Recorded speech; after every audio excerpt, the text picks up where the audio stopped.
Narito ang mga balita sa araw na ito. 16 patay kabilang ang 4 na bata sa Israeli airstrike. Namatay ang 16 na katao sa Gaza Strip nitong Lunes dahil sa mga Israeli airstrike ayon sa mga opisyal ng Palestine. Tumama ang isang airstrike sa isang bahay sa mataong lugar na Nuseirat Refugee Camp sa gitnang Gaza na ikinasawi ng hindi bababa sa 10 katao, kabilang ang 4 na babae at 2 bata.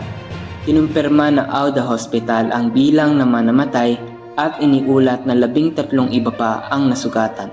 Isa pang pag-atake sa Gaza City ang tumama sa isang bahay na ikinasawi ng 6 na tao, kabilang ang isang babae at 2 bata, ayon sa civil defense na nasa ilalim ng pamahalang pinamumunuan ng Hamas.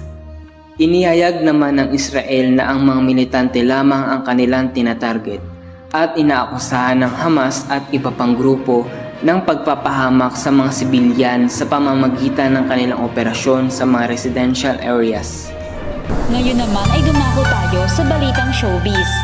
Michelle D. ibibida ang Miss Universe Voice for Change Award sa Autism Society of the Philippines.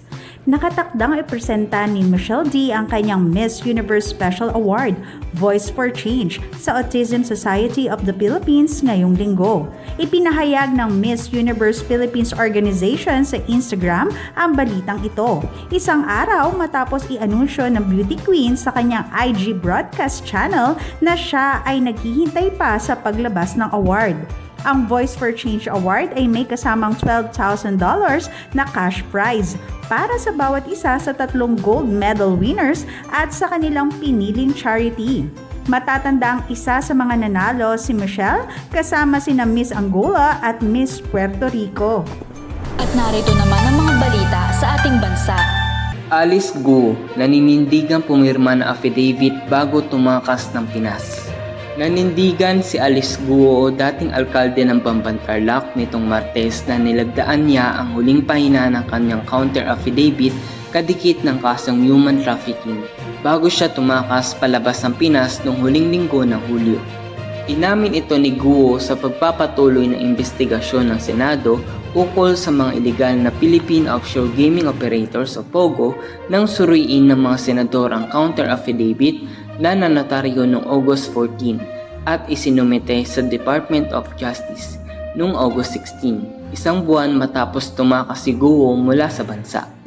Kinumpirma rin ni Guo kay Senator Sherwin Gatchalian na may bahagi na ng dokumento ang natapos nung pinirmahan niya ito. Ito ay pinagtapat ni Guo matapos na ipakita ni Senator Risa Hontiveros ang isang sworn affidavit mula kay Kadante na di umano'y tumulong sa mga tauhan ni Guo sa proseso ng pagnotaryo ng kanyang counter affidavit. Ako si Jenny Rose Albason, nag-uulat.